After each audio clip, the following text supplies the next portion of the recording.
കഴിഞ്ഞ വീഡിയോയിൽ അപ്പോൾ നമ്മൾ മൾട്ടി ഫാക്ടർ ഓതന്റിക്കേഷൻ എങ്ങനെയാണ് ഓരോ യൂസേഴ്സിന് എനേബിൾ ചെയ്യുക, അതിന്റെ ഓരോ സ്റ്റാറ്റസ് ലൈക്ക് എൻഫോഴ്സ്ഡ്, എനേബിൾഡ്, അതൊക്കെയാണ് നമ്മൾ ചെക്ക് ചെയ്യുന്നത്. അപ്പോൾ ഇനി നമ്മൾ നോക്കാൻ പോകുന്നത്, സപ്പോസ് നമ്മൾ ഒരു യൂസർക്ക് മൾട്ടി ഫാക്ടർ ഓതന്റിക്കേഷൻ എനേബിൾ ചെയ്യും, പക്ഷേ ആ യൂസർ ഒരു മൊബൈൽ ഡിവൈസ് വെച്ചുള്ള SMS അങ്ങനെ എന്തെങ്കിലും ആണ് സെറ്റ് ചെയ്തതെന്ന് വിചാരിക്കും. പക്ഷേ ആ മൊബൈൽ ഡിവൈസ് കളഞ്ഞു, അപ്പോൾ എന്ത് ചെയ്യും? അപ്പോൾ അത് മറ്റൊരാളുടെ കയ്യിൽ കിട്ടിയാൽ അയാൾക്ക് അതൊരു മിസ്യൂസ് ചെയ്യാനൊരു ചാൻസും ഉണ്ട്. അപ്പോൾ അതുകൊണ്ട് അതൊരു സെക്യൂരിറ്റി ത്രെറ്റ് ആണ്. അപ്പോൾ ഇങ്ങനത്തെ സെക്യൂരിറ്റി ത്രെറ്റ് അവോയ്ഡ് ചെയ്യാൻ വേണ്ടിയിട്ട് നമുക്ക് മൾട്ടി ഫാക്ടർ ഓതന്റിക്കേഷനിൽ എന്ത് ചെയ്യാം? അതിന് വേണ്ടിയിട്ടുള്ള ഒരു സെറ്റപ്പാണ് MFA ബ്ലോക്ക് അഥവാ മൾട്ടി ഫാക്ടർ ഓതന്റിക്കേഷൻ ബ്ലോക്ക് എന്നുള്ളത്. അപ്പോൾ അതിന് വേണ്ടിയിട്ട് നമ്മൾ ആദ്യം തന്നെ ഏതൊക്കെ യൂസേഴ്സിനായിരുന്നു നമ്മൾ കഴിഞ്ഞ ക്ലാസ്സിൽ മൾട്ടി ഫാക്ടർ ഓതന്റിക്കേഷൻ എനേബിൾ ചെയ്തിട്ടുള്ളതെന്നൊന്ന് ജസ്റ്റ് ഒന്ന് ചെക്ക് ചെയ്യാം.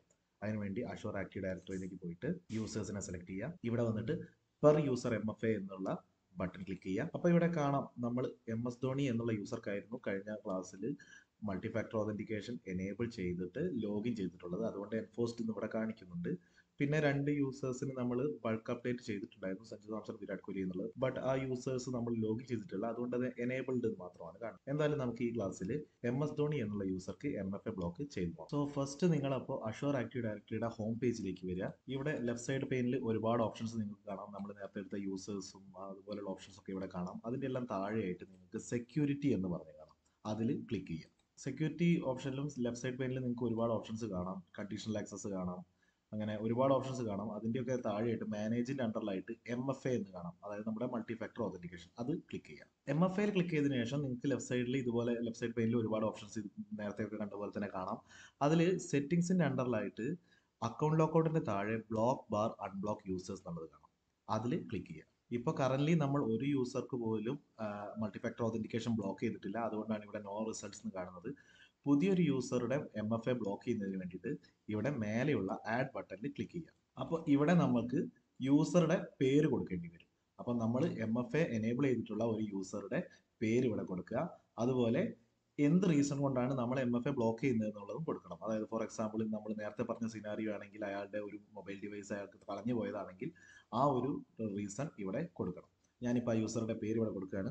അപ്പോൾ MS ധോണി ആയിരുന്നു നമ്മുടെ യൂസർ. അയാളുടെ ലോഗിൻ നെയിം മുഴുവനായിട്ട് ഞാൻ ഇവിടെ ടൈപ്പ് ചെയ്തു.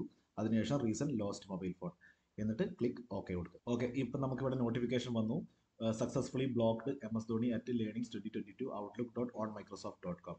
അപ്പോൾ ഇനി ഈ ഒരു യൂസറുടെ മൊബൈൽ ഡിവൈസിലേക്ക് ഇനി MFA റിക്വസ്റ്റ് പോവില്ല. അതാണ് ഇവിടെ സംഭവിക്കുന്നത്.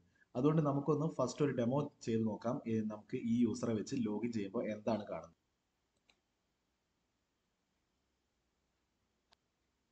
യൂസർ നെയിം പാസ്വേഡും കൊടുത്തതിന് ശേഷം ഇങ്ങനെ ഒരു എറർ മെസ്സേജ് ആണ് നമുക്ക് ആ യൂസർക്ക് കിട്ടുന്നത്, അതായത് റിക്വസ്റ്റ് ഡിനൈഡ്. അതായത് നമ്മൾ ഓൾറെഡി ഒരു ഒതന്റിക്കേഷൻ റിക്വസ്റ്റ് വന്നിട്ട് ഡിനൈ ചെയ്തു എന്നുള്ള രീതിയിലുള്ള ഒരു മെസ്സേജ് ആണ് നമുക്ക് ഇവിടെ വന്നുകൊണ്ടിരിക്കുന്നത്. അതായത് MFA റിക്വസ്റ്റ് ഇനി ഒരിക്കലും ആ യൂസർക്ക് പോവില്ല. അങ്ങനെ നമുക്ക് ഈ യൂസറെ ലോഗിൻ ചെയ്യുന്നത്, ആ ഒരു ഡിവൈസ് വെച്ച് യൂസറെ ലോഗിൻ ചെയ്യുന്നത് ബ്ലോക്ക് ആയിരിക്കുകയാണ്. അപ്പോൾ ഇതാണ് MFA ബ്ലോക്ക്. ഇനി സപ്പോസ് ആ യൂസർക്ക് അയാളുടെ മൊബൈൽ ഡിവൈസ് അയാളുടെ വീട്ടിൽ നിന്ന് എങ്ങാനും മറന്നു വെച്ചത് കിട്ടി, ഈ യൂസറെ നമുക്ക് ഇവിടെ നിന്ന് അൺബ്ലോക്ക് ചെയ്യാം. അതിനു മുമ്പ് ഒരു MFA ബ്ലോക്ക് ആയിട്ടുള്ള യൂസർ ബ്ലോക്ക് ചെയ്ത ദിവസം തൊട്ട് 90 ഡേയ്സ് വരെ ഈ ഒരു കണ്ടെയ്നറിൽ ഉണ്ടാവും. അപ്പോൾ വേണമെങ്കിൽ നമുക്ക് ഈ യൂസറെ അൺബ്ലോക്ക് ചെയ്യാം. അൺബ്ലോക്ക് ചെയ്യണമെങ്കിൽ നമുക്ക് ഈ ആക്ഷൻ എന്നുള്ള ടാബിന്റെ അണ്ടറിലുള്ള അൺബ്ലോക്ക് ക്ലിക്ക് ചെയ്യാം. അപ്പോൾ ജസ്റ്റ് നമുക്കൊരു അൺബ്ലോക്ക് ചെയ്യാനുള്ള ഒരു റീസൺ ഇവിടെ ടൈപ്പ് ചെയ്യണം. അപ്പോൾ നമ്മുടെ സിനാരിയോയിൽ യൂസർക്ക് ആ ഫോണ് തിരിച്ചു കിട്ടിയതാണ്. അപ്പോൾ നമുക്ക് കൊടുക്കാം ഫൗണ്ട് ഫോൺ, എന്നിട്ട് ഓക്കെ കൊടുക്കാം. ഓക്കെ, അപ്പോൾ ആ യൂസർ അൺബ്ലോക്ക് ആയി.